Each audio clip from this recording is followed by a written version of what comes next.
La Pléiade des éducateurs. Ensemble, construisons un avenir meilleur.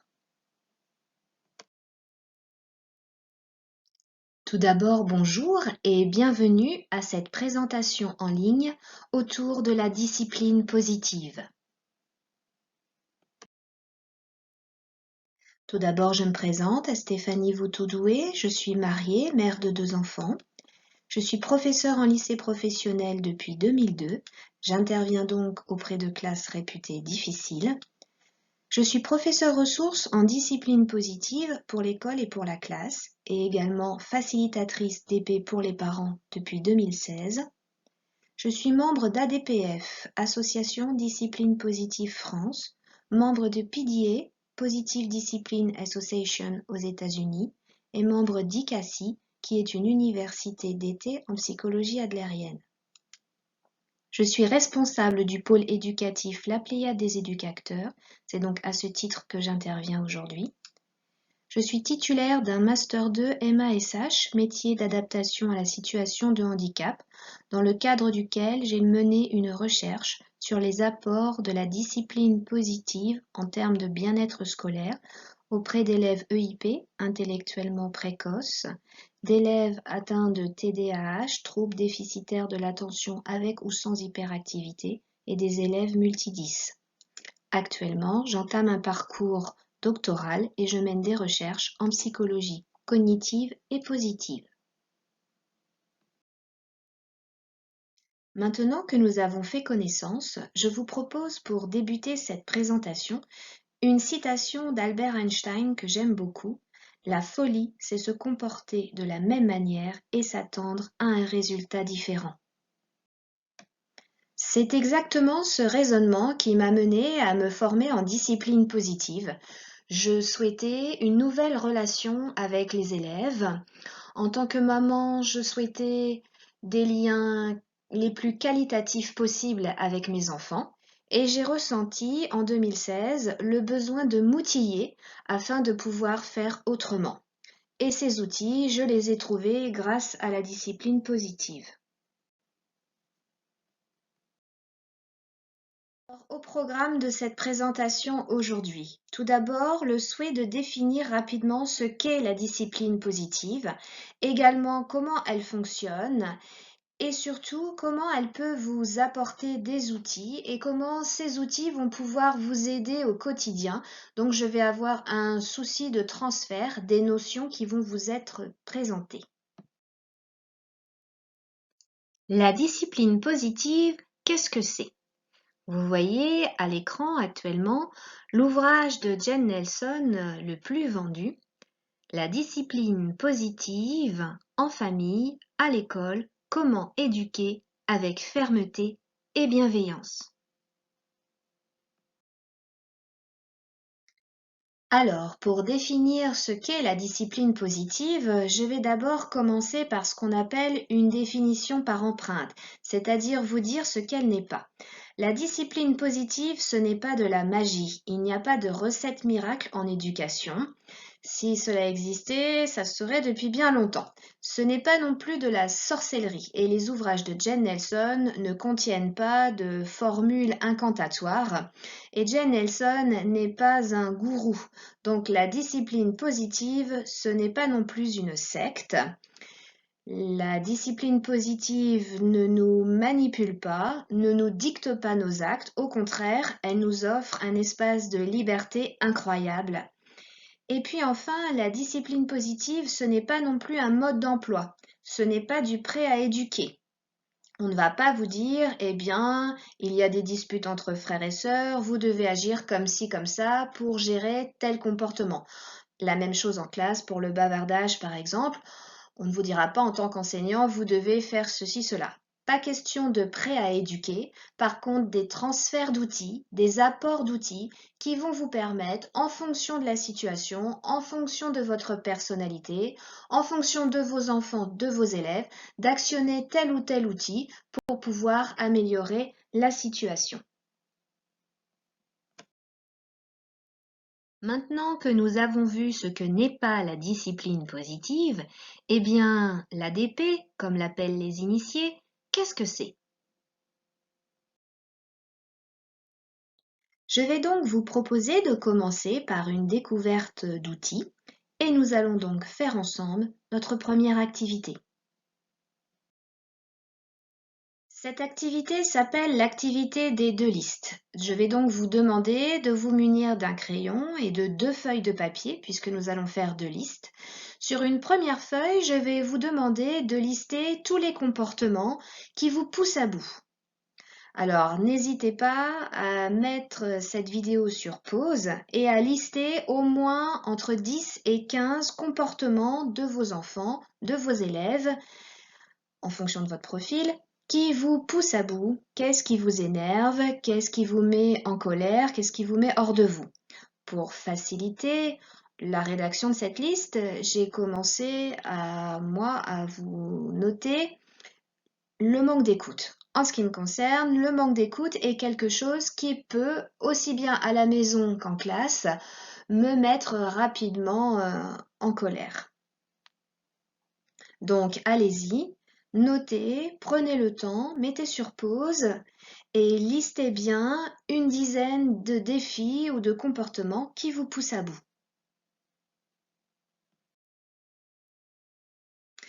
Alors normalement, vous devriez avoir une liste qui ressemble à peu près à celle-ci, où j'ai listé la plupart des défis et des comportements qui poussent à bout aussi bien à l'école qu'à la maison. Ne pas écouter, répondre, manquer de motivation, se montrer grossier, interrompre, ne pas faire ses devoirs, les retards, la nonchalance, faire preuve de violence physique et ou verbale, se plaindre, utiliser son portable, vouloir tout négocier, harceler, faire des crises de colère, être addict aux réseaux sociaux, remettre en question les limites, vouloir tout sans attendre.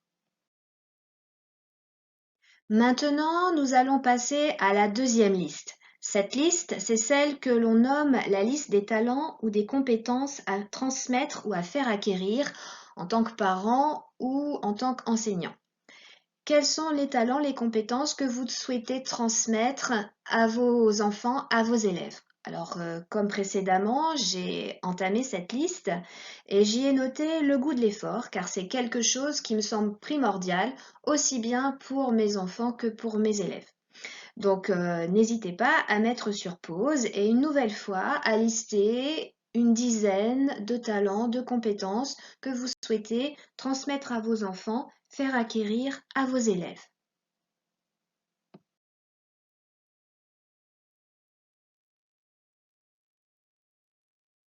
Là encore, je vous propose une liste relativement complète des talents et des compétences à transmettre ou à faire acquérir qui reviennent le plus souvent lorsque l'on pose la question aussi bien aux parents qu'aux éducateurs.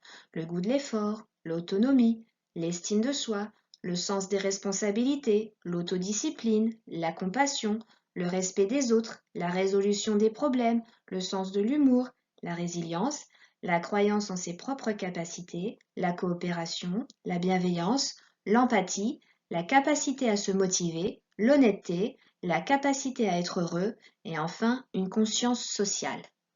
Donc normalement, vous devriez retrouver dans cette liste la plupart des talents et des compétences que vous avez pu noter. Mais bien entendu, votre liste étant personnelle, celle que je vous propose n'est absolument pas exhaustive. Alors, en discipline positive, chaque activité se termine par ce qu'on appelle une phase de débriefing. C'est-à-dire que la facilitatrice ou le facilitateur d'épée qui a mené l'activité demande aux participants de partager leurs ressentis sous forme de mots. Durant l'activité, j'ai ressenti telle et telle émotion, sentiment, ou bien de partager leurs pensées sous forme de phrases.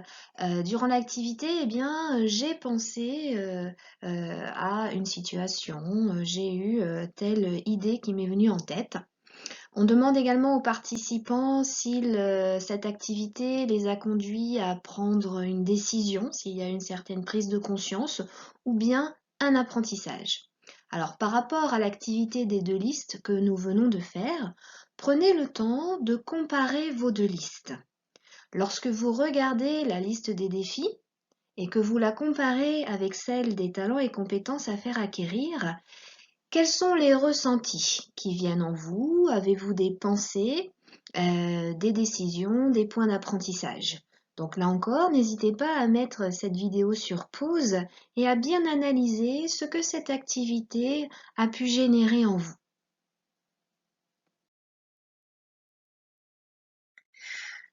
Alors en fait, en discipline positive, ces deux listes, eh bien, c'est l'activité de base que l'on propose aussi bien en conférence qu'en atelier pour faire prendre conscience aux participants que la discipline positive, en fait, est un GPS.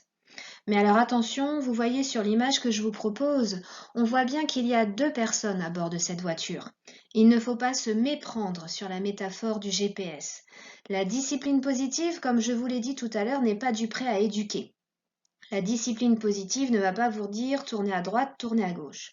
Par contre, comme le fait un GPS avant de cliquer sur le bouton démarrer, elle va vous proposer plusieurs chemins. Et vous voyez bien que s'il y a le GPS et la personne qui tient le GPS, il y a surtout le conducteur. Et le conducteur reste maître à bord. La discipline positive va vous outiller, mais c'est vous qui menez votre classe, c'est vous qui dirigez votre famille et c'est vous qui êtes le seul maître à bord. Vous allez choisir les outils et si à un moment donné un outil ne fonctionne pas, vous en prendrez un autre. Tout comme à un moment donné, vous pouvez choisir de tourner à droite alors que GPS vous a indiqué de tourner à gauche. C'est vraiment une proposition de chemins différents, de différentes manières de faire, différentes manières d'accompagner, d'éduquer. Donc la discipline positive est un GPS éducatif sur le chemin de l'acquisition des compétences manquantes. La première liste que vous avez rédigée en discipline positive, eh bien cette liste permet de prendre conscience que l'enfant ou l'élève a un manque de compétences dans un certain nombre de domaines. Et donc, ces compétences, il va falloir les développer pour pouvoir acquérir les talents et les compétences listés dans la deuxième liste. Et c'est important de dire aux élèves, aux enfants, ce qui compte pour nous. Voilà, moi j'ai fait cette liste de talents et de compétences que j'aimerais que tu acquières. Et grâce à mon éducation, mon enseignement, à ce que je peux te transmettre, eh bien, ces compétences comptent pour moi, elles sont impétantes pour moi et c'est ça ce que je vise. Enseigner les compétences psychosociales prend du temps. Cela nécessite d'enseigner étape par étape. Qu'on soit parent, qu'on soit éducateur, qu'on soit enseignant, la seconde liste que l'on a dressée, eh bien, c'est une liste de ce qu'on appelle les compétences psychosociales. Et ces compétences ne sont pas innées, ce sont des compétences à acquérir, à développer tout au long de la vie. Et comme tout apprentissage, eh bien, cela nécessite un pas à pas, des étapes. Cela nécessite également de changer son regard. Quelles compétences manquent à mon enfant? Quelles compétences manquent à cet élève? Qu'est-ce qui va l'aider? Quelles sont les étapes à mettre en place? Alors, la discipline positive, qu'est-ce que c'est? C'est une démarche avant tout, plus qu'une méthode, qui met l'encouragement au cœur de l'éducation. Dans le mot démarche, il y a marche. C'est quelque chose, la discipline positive, qui nous met en chemin, que l'on soit parent, que l'on soit enseignant, on chemine vers une autre manière de faire, vers une autre façon de développer certaines compétences.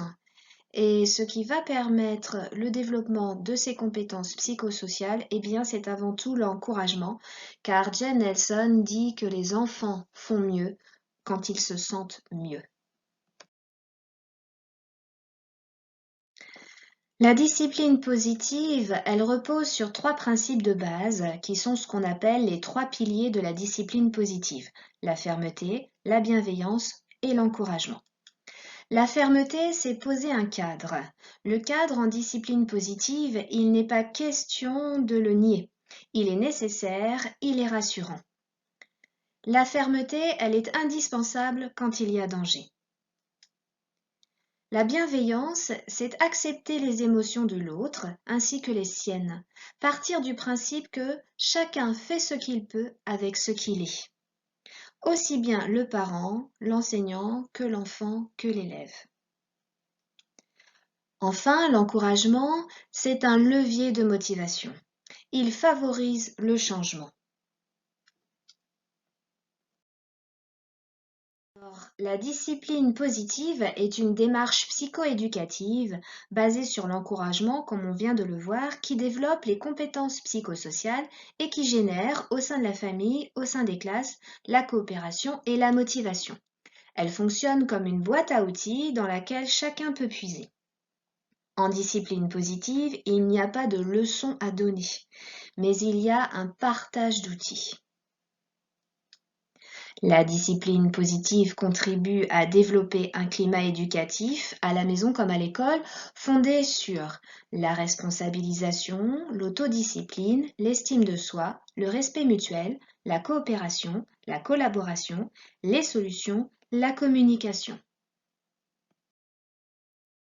Alors, les origines de la discipline positive. Le modèle de la discipline positive est basé sur le travail du psychiatre autrichien Alfred Adler et de son disciple Rudolf Dreikurs, deux psychiatres autrichiens du début du XXe siècle ayant émigré aux États-Unis au moment de la Seconde Guerre mondiale.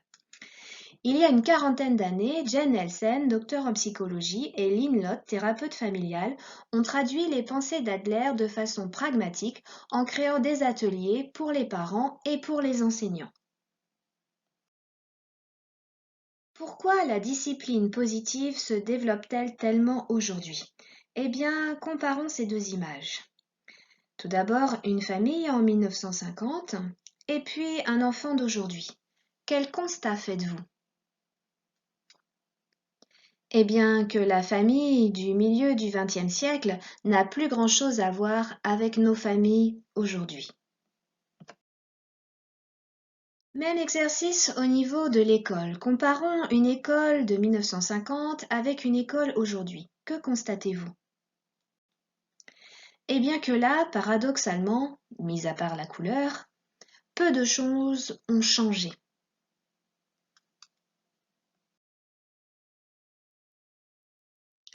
Donc, tout l'enjeu de la discipline positive est de voir comment on peut faire aujourd'hui avec ces enfants qui ont changé, dans un contexte scolaire qui, lui, peine encore à changer, même si de grands progrès sont faits, notamment en école primaire.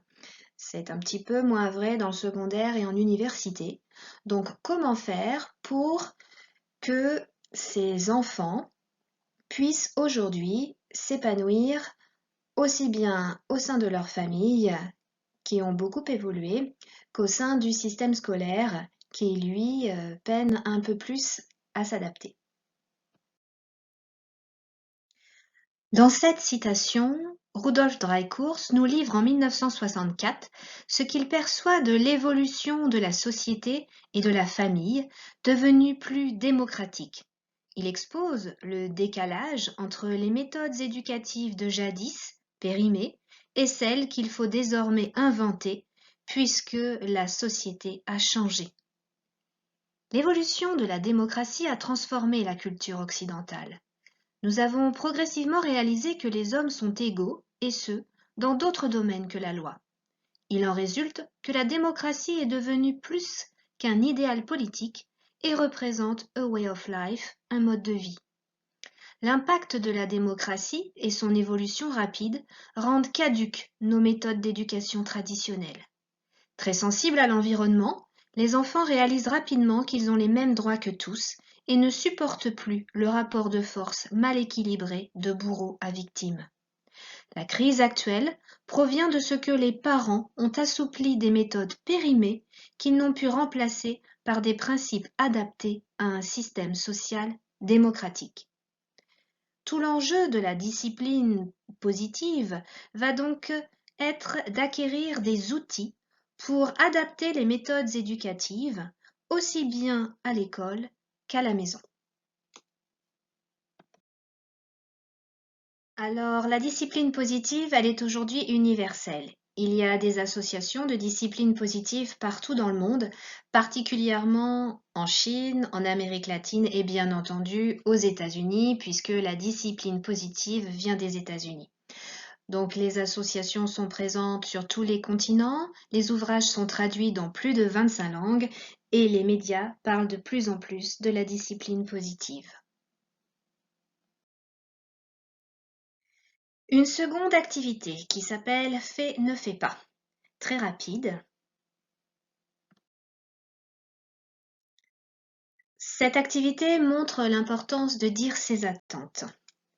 Je vais vous demander de fermer les yeux. Respirez profondément. Concentrez-vous. L'activité consiste simplement à suivre une consigne que je vais énoncer oralement. Vous êtes prêts?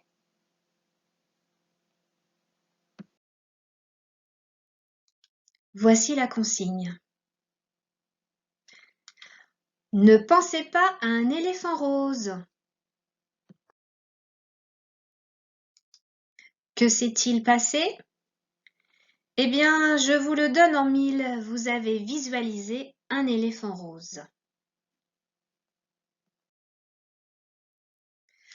Vous venez de faire l'expérience de ce que les enfants, les élèves ressentent lorsqu'on leur dit « ne faites pas » ou bien « faites »,« ne fais pas » ou bien « fais ».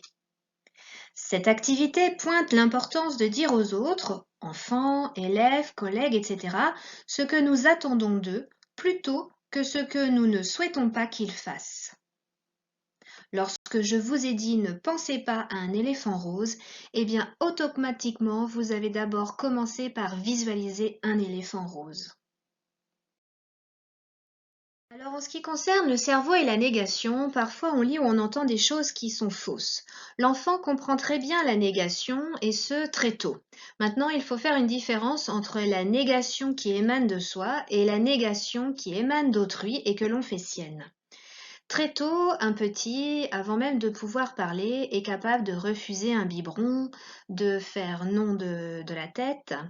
Donc la négation est intégrée. Par contre, elle fait un chemin plus long et complexe pour être analysée par le cerveau et donc appliquée. Surtout lorsqu'il s'agit d'une négation qui vient d'autrui. Ainsi, quand il entend « ne monte pas sur la chaise », le cerveau du petit enfant décortique monte, chaise, puis ne pas.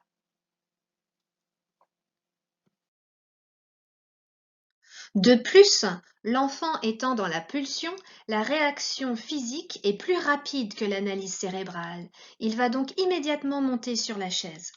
Voilà pourquoi, même avec la phrase positive « arrête de monter sur la chaise », votre enfant fera l'inverse, parce qu'il y a le verbe monter et que le verbe monter est un verbe d'action. L'astuce de l'énoncé positif fonctionne donc uniquement si on occupe entre guillemets le cerveau, et donc le corps, avec autre chose. Si je ne veux pas qu'un enfant monte sur une chaise, je vais plutôt lui dire par exemple « garde bien tes pieds au sol ». Alors je vous l'accorde, c'est un peu artificiel, ça demande un petit peu d'entraînement, mais je vous assure que c'est efficace. Passons maintenant à une autre activité. Que voyez-vous? Et sur cette image, sur celle-ci, ou bien encore sur celle-là.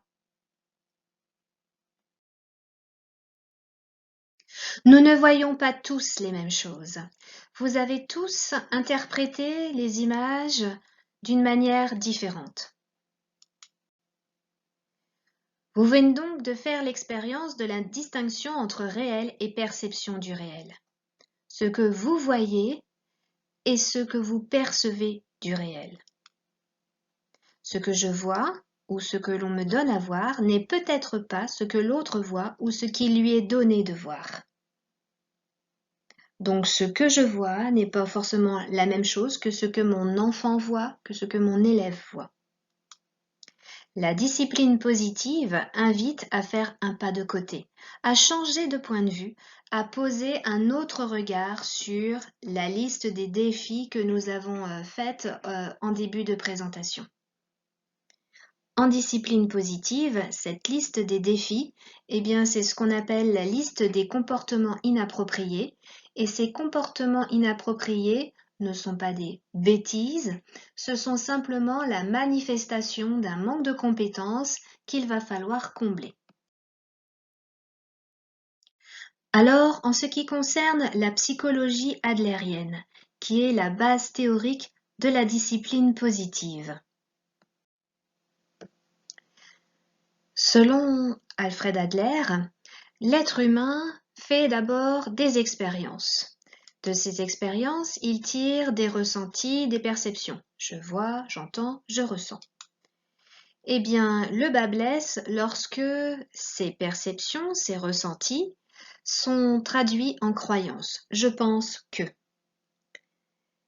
À partir de ces croyances, eh bien, l'être humain va engendrer un certain nombre de comportements. Je décide, j'agis. Et une nouvelle série d'expériences. Et pour Alfred Adler, l'enfant perçoit bien, mais il interprète mal. C'est au niveau des croyances que les choses se compliquent. L'enfant fait des expériences, tire des ressentis, mais il va lire le monde à travers ses croyances. Et ce sont de ces croyances que vont découler ses comportements. Donc, pour Alfred Adler, pour qu'un comportement change, il faut chercher la croyance qui se cache derrière le comportement, de manière à pouvoir travailler cette croyance pour que les comportements inappropriés cessent. Alors, si on prend un exemple concret que l'on connaît tous, un petit enfant fait l'expérience de l'arrivée du petit frère ou de la petite sœur dans la famille. Il se rend compte que dès que le bébé pleure ou s'agite, eh bien, le parent accourt et il perçoit que ce petit enfant est choyé et que c'est très agréable pour lui. Du coup, eh bien, il va en tirer la croyance que si on a envie d'être choyé et d'avoir des câlins, eh bien, il suffit de pleurer et de chouiner et du coup, il va régresser et se mettre à faire des crises, à pleurer, etc. Et bien sûr, il va voir son parent lui accorder de l'attention, ce qui va renforcer sa fausse croyance. Alors, si on prend la métaphore de l'iceberg, les comportements inappropriés, aussi bien ceux que l'on peut rencontrer à la maison qu'à l'école, eh bien, sont la partie émergée de l'iceberg. La croyance, l'objectif mirage, eh bien, sont la partie immergée de cet iceberg. De cette croyance, de ces objectifs mirages, eh bien, il y a des buts qui sont cachés. Et en discipline positive, nous avons un outil qui s'appelle la grille d'identification des buts. Selon Drycourse, il y a 4 principaux buts cachés.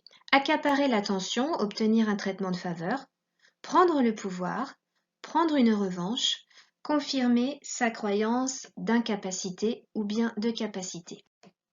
Lorsque vous prenez part à un atelier de discipline positive, cette grille d'identification des buts vous est fournie ainsi que son protocole, de manière à pouvoir la travailler en groupe.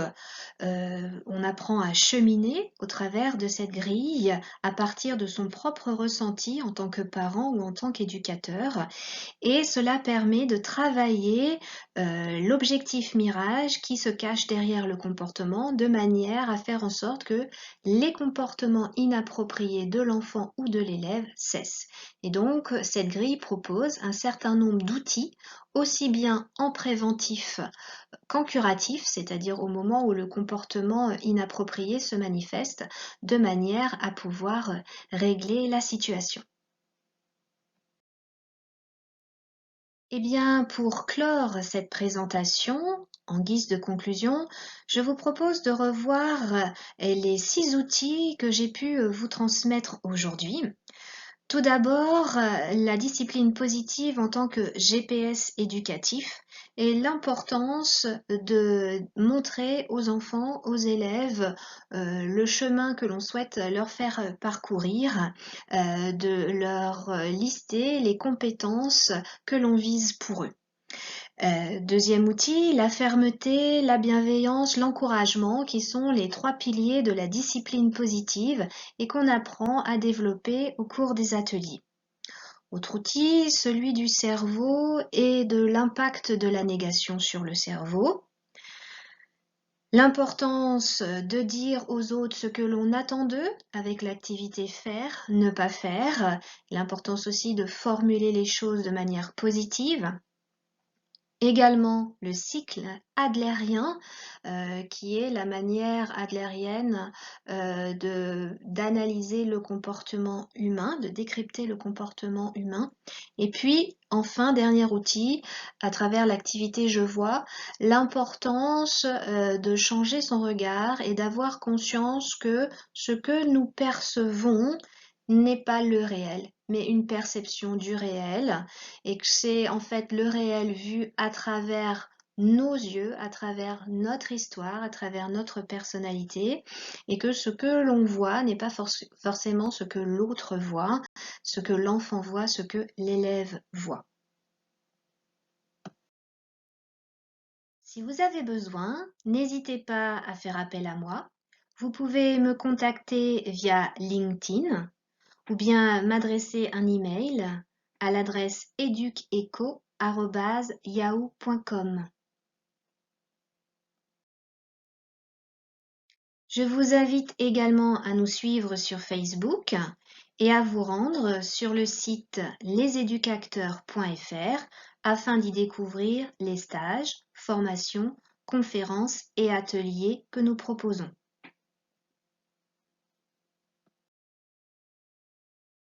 La Pléiade des éducateurs espère que cette présentation vous aura donné satisfaction. Nous vous remercions pour votre confiance. À bientôt.